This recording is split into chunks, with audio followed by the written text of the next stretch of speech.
let's say, start my account or anybody from scratch with an Instagram page, the first thing that I would do in 2026 is choose a very micro niche.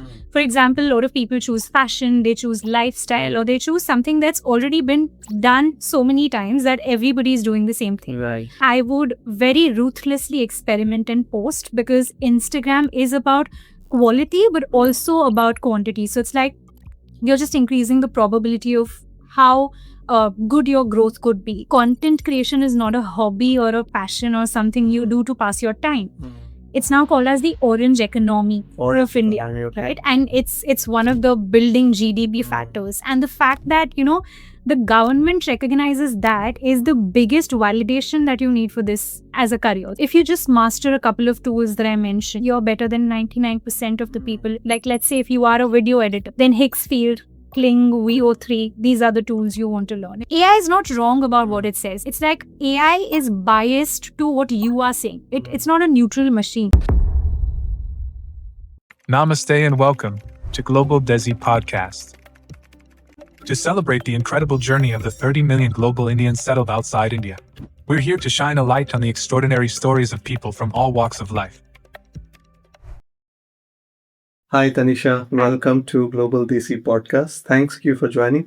So you're in London. So is it a family trip or you're just coming for some event? What brings you to London? 11 of us here for a vacation. My entire family, my in-laws, my husband, everybody's here for a good long vacation in London. You've been here before as well, right? I've been here before. It's one of my favorite cities, and I think I can be here countless times. Amazing. People who know you. But my audience is slightly different, more corporate people, policy people, and people who work in India and UK corridor. So can you elaborate and give a 5-second introduction about yourself, what you do, Tanisha? Absolutely. So if I had to sum it up, I would say I am a content and AI coach. More or less, I deal with Instagram in particular because that's been my calling for quite a few years now. Yeah, I followed your Instagram and you make amazing videos which anyone can follow and grow their Instagram. I've used some of your hacks as well. Lovely. Yeah. So Tanisha, I'll start with a very negative question, but let me phrase it. For example, you've got hundreds of thousands of followers right now, right? Tomorrow, I don't want it to happen, but tomorrow if your Instagram has a glitch and your account get deleted and you lose all your followers, okay? And you have to rebuild from scratch. So what will be the steps you take to reach where you are, and how much time will it take you to reach where you are? So what has been your learning journey that will you implement to reach where you are today? This sounds scarier than a horror film. But I think if I had to, let's say, start my account or anybody from scratch with an Instagram page, the first thing that I would do in 2026 is choose a very micro niche. For example, a lot of people choose fashion, they choose lifestyle, or they choose something that's already been done so many times that everybody is doing the same thing. Right. So I would rather go for something that not a lot of people are talking about. Maybe let's say street fashion for Gen Z, or let's say content coach for freelancers. Well, it's a very long exactly. Yeah. So a very more targeted micro niche, even if the followers may not be as, the audience may not be as wide, but it will still be a loyal audience for sure. So one would be, I would go for a micro niche for sure. The second thing I would do is I would very ruthlessly experiment and post, because Instagram is about quality but also about quantity. So it's like you're just increasing the probability of how good your growth could be. So I would experiment front and back with different formats, with different ideas. And one of the other things that I would do is get more personal with my content, because today the generic content like 5 tips to do this or 5 hacks to do that, that's dead, and that sort of does not work anymore, because everybody can just go type on ChatGPT 5 tips for this and make a video. But something more personal out of your experience or out of your personal life, your so that your audience can learnings. connect with you. Exactly. Something that makes them familiar with you. And I think one final thing would be some kind of a visual consistency. Because now reels are showing up to non-followers, people who don't follow you. So when they keep seeing your videos multiple times, that one factor, maybe one background on all of your videos, or that one outfit that's consistent in your videos, one type of music. Okay, or- so people can yeah, relate. they can remember you. That's a right? very good tip. Exactly. That's a When very they good see tip. you like the second or third time, they remember, okay, yeah, I've seen Right. that girl with the hat or Yeah. something of that sort. Interesting. So, Tanisha, the Instagram algorithm is ruthless, you know. I know many creators, including myself, we bring out such a good content, but we are punished. So, when you do coaching as well, right? Instagram Right. coaching. So, when you review a client's Instagram, so what are the 3 most common mistakes have you noticed in the Instagram, and how do you go about fixing them? So I'll tell you, in my experience, the algorithms are, of course, changing every day. And it's very difficult to catch up to that as well. But in my experience, if I had to say 3 things, one thing that I've understood is visuals will load faster than your audio in a Right. video. If you think about it, when you're scrolling reels, you will notice that the first thing you do is see what's happening on the screen, then hear what's happening in the video, right? So in the beginning of a video, not just what you say, but what you're showing as your visual hook matters. For Right. example, I could just run towards the camera, Right. or I could be opening a door. Some sort of a visual hook that, it stops people from Something scrolling very to the different next. from just Exactly. speaking in front of camera. Exactly. If I'm Makes just lying down on a table and talking, you'll be Right. more interested because I'm doing something out of the box. Yeah. So I think more than your verbal hook, your visual hook also matters quite a bit to stop people scroll. That's number Interesting. one. And I think the second mistake is now with ChatGPT, with AI, people have started extracting their scripts completely top to bottom Monotone from these without tools. effort, isn't it? Exactly. Yeah. It sounds robotic. Anyone can see and say that it's, written by AI. It's yeah. quite obvious. So how to that's- humanize the AI written things? I feel like AI cannot script your complete video Right. from scratch. It can give you bullet Somewhere, points. yeah, there needs to be a human nuance. So, Right. what I do personally is, let's say I want to make a video. I will say, I want you to write a script on this video, but I will also give it my personal inputs or opinions that this is what I think about this topic. Now structure this in a script. So that's one of the main things, that your content has to be about your opinions and not AI scripted content. That's so you have number to one. give that personal touch Exactly. to build your own Exactly. community.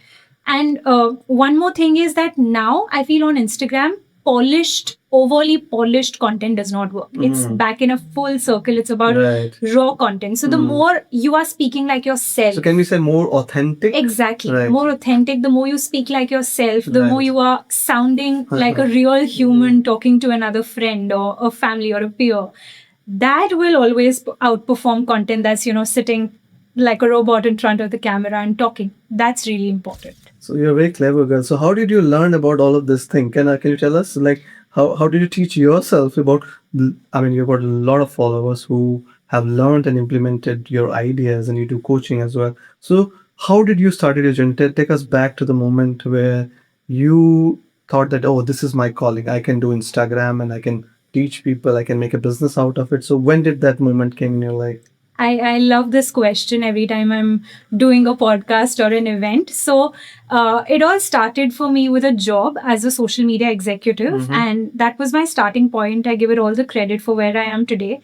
While I was doing this job, I come from a typical Marwari family that believes that everyone has to be an entrepreneur and job is not meant for you. Yeah. So, in a world in India where everybody tells you that a woman needs to learn how to cook, how to manage a home or handle family. My father was straight up with me that you need to learn how to make money. Wow. So they had that constant positive pressure that, start something of your own. That's when I quit my job. I started a page out of the blue without any preparations, without any plan in mind. And because I knew Instagram after working for 2 years in that field, I knew social media and how content is created, started working on my own page, then on my clients' pages. And I think from that is where the experience comes. And with Instagram, the thing is you have to always be on your toes and updated. Yeah. So lifelong learning. Exactly. It's every day there's something new. Right. So following specific accounts like the CEO's page on Instagram, Mozeri, that's the number one way I stay updated. And following a few more pages, asking AI to give me everyday news about Instagram content and AI and what's changing in the world. That's majorly how I go. So where do you see yourself, for example, And a lot has changed after AI's emergence, Exactly. So, do you use AI? First question. Definitely. Okay. So, tell us, like, there are a lot of AI influencers on Instagram, like, they do not really exist. Right. So, are you planning to create your own AI clone? And what is the next step in your journey? Right.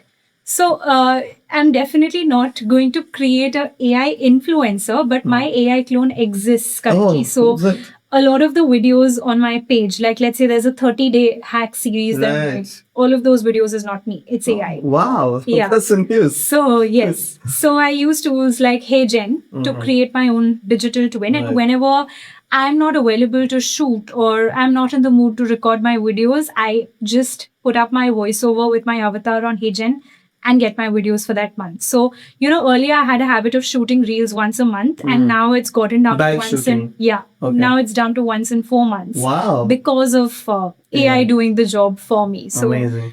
that's one of the major ways. Okay, somebody who want to create an impact in the society and community, but I'm taking my example, but they're not reaching out, they're not out for the clickbait, but want to do an impact. So, what tools, AI tools or normal tools they can use to grow on YouTube and Instagram? Just list out a couple of AI tools which you think. Sure. So I think earlier, about 1 year ago, I would have said ChatGPT, but now I've quit using ChatGPT completely. So the first tool I would suggest is Claude. It's a game Right. changer. Whether you want to, sit down with Claude and give it some inputs about your life, about Right. the impact you want to create, your opinions, your personal experiences, and you talk to Claude about everything you want to, it and ask it to create a complete document out of it. And then using that document as one of the projects on Claude, you ask it for ideas, for scripts related to the kind of content that you should be creating. So that's number one. Claude. Yeah. And then for AI hooks, which is the start of your videos to make Yeah. them interesting, maybe like, a video of someone punching your face Yeah. or a video of a building exploding behind you. So maybe for such kind of preset AI videos, I would recommend Higgsfield for sure. So Higgsfield is like an aggregator of all content tools Right. where you don't have to spend or You can use any models in that. Yeah, exactly.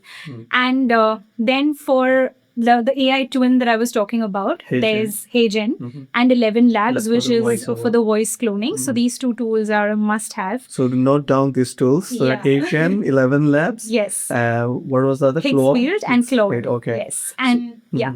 So you must be paying a lot of money for subscription and all of these. At this tools. point, I don't have track. Okay. And there's actually one more tool I want to mention here. Mhm. So it's called as Whisper Flow. So Flow. the thing with all of these AI tools is you have to talk a lot. You have to like type a lot, and that's very time consuming. For me to talk or type 10 paragraphs, it's quite time consuming.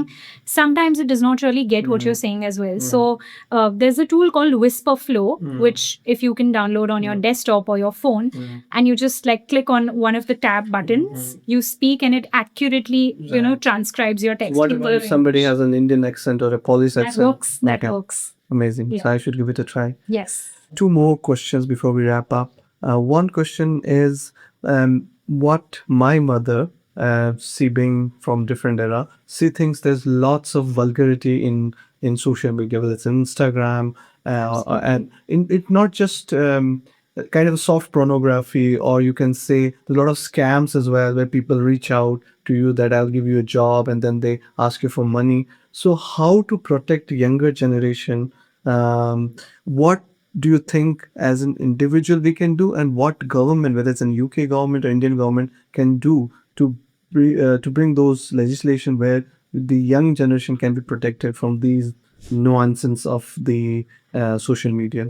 Of course. So I think, one of the things is now Instagram has something called as Instagram for teens, which is separate from the regular Instagram. And it's, safeguarding teenagers, especially because that's the age where you get into this, right? Yeah, exactly. You're more vulnerable to things. And, I think one thing that's really important is AI literacy, because there's this one statement that I was recently reading, that when you're extracting information from AI, when you're learning from AI, etc., AI is not wrong about what it says, but AI is very confidently wrong, right? So, for example, let's say if I go and ask ChatGPT that, hey, is this mushroom poisonous? It's going to say yes, this mushroom is poisonous. But then I say, but I just recently saw someone eating it, and it's going to respond and say, no, it's not poisonous. It's like AI is biased to what you are saying. It's not a neutral machine. It has everything about your bias as a human, what you are feeding into the system. Right. So I think that literacy is very important, that AI for research up to a limit is okay, Right. but it's not a place where you can base everything. And with social media, I feel with my parents, there was a rule in my house that you cannot have a phone before 12th grade. And I feel today, more than what the government can do and more than what anybody can do, especially for a country like India with that kind of a population, it's more of what families can do traditionally to have these rules put in place for sure. So phone should be like a safeguard for you, especially until your teenage ends. And after that is when you get it full time. But before that, I wouldn't personally recommend having. So my daughter is 13. Yeah. She's got a phone, but she's got a time limit, and we can watch what she watches. So Exactly. we have to have those These parental measures measures for in now. place, definitely. I think I'm quite worried about what the content sometime social media puts out. Exactly. It's very dangerous. You must have heard about the game. There was some game in India. A lot of people Yeah. suicided watching that game. So Right. those are really risky stuff. So coming back, 5 years ago, if you said somebody you are an influencer, you are a social media content creator, people would laugh at you. Now it's a big industry, and a lot of people are running their family using Instagram, YouTube, and all those social media. And I recently watched one of your reel where you mentioned about one of the Nirmala Sitharaman, India's finance minister. She has passed on a bill or something. Yeah. So can you expand on this? What is this creator lab bill which she has passed? So even Indian government is recognizing it as a big industry which can generate a lot of revenue, can give a lot of employment. So tell us more about that bill which was recently passed in the budget 2026. Absolutely. So it was in budget 2026 when Nirmala Sitharaman said that now they are moving into creating 15,000 content creation labs in schools and colleges all across India. So these are AVGC labs like animation, visual effects, Okay. gaming, comic, etc. And I think one thing that we can extract out of that is that content creation is not a hobby or a passion or something you do to pass your time. It's now called as the orange economy Orange of India, economy, okay. right? And it's one of the building GDP factors. And the fact that the government recognizes that is the biggest validation that you need for this as a career. So this is a real career today, given that you are in it for the long run. Right. Because if you're someone who wants the instant gratification that, okay, 1 million views or 5 million views, this is not the space for you. But if you are someone who is really committed to sharing your story with the world, and no matter what number of views that you get, this is the place for you to be. So that's one of the things. And I think it's with regards to one of the Mumbai colleges that this has been established all over the country. And it's majorly about building the orange economy and the government validating the fact that content creators are now an entire economy by themselves. How interesting. Yeah. So my podcast is all about India-UK relationship and Indian diaspora in UK. So if a student who has come from India and studying and now suddenly realize his graduation is no longer valid because of the emergence of AI or something, so what would you ask them to learn now so that they are marketable, they can start the entrepreneur like you have done? So tell us about 2 or 3 skills they should learn while they are studying here in the UK. So I think while you are studying, one of the most generic things in AI that you can learn is just your regular generative AI also. And if you just master a couple of tools that I mentioned, like Claude, or there is GPT, there's Gemini.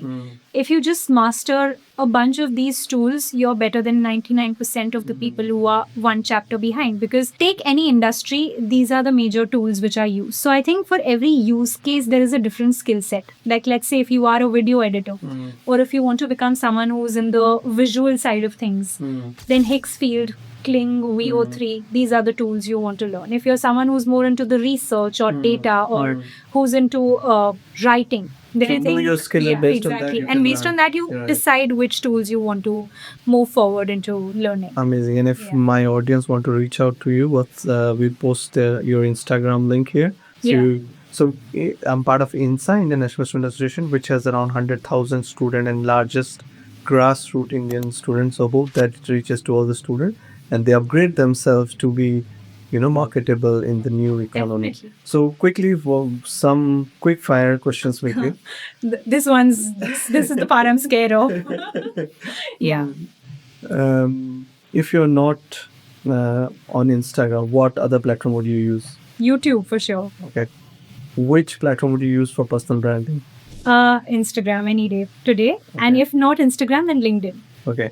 And which is easier to monetize? Which platform is easier for a new creator to monetize fast? I will be biased and say Instagram, but that monetization always comes from you and not from the platform. Like Instagram does not pay you. You create your own IP to sell Right. on Instagram. That works for you. Okay. So if you are locked in an island where there's no internet, Oh God. I lost you in the no internet zone. Yes. so how do you survive? How do I survive without What about internet? other things? Like you went to an ancient place now where there's no internet. So what would be your thing to do? I think sleep all day long, or maybe go into hibernation mode Right. would be my thing. So that's the number one thing I would do. Perfect. Thank you so much, Tanisha. Thanks. for Thank your you. time. Thank you so much for hosting me.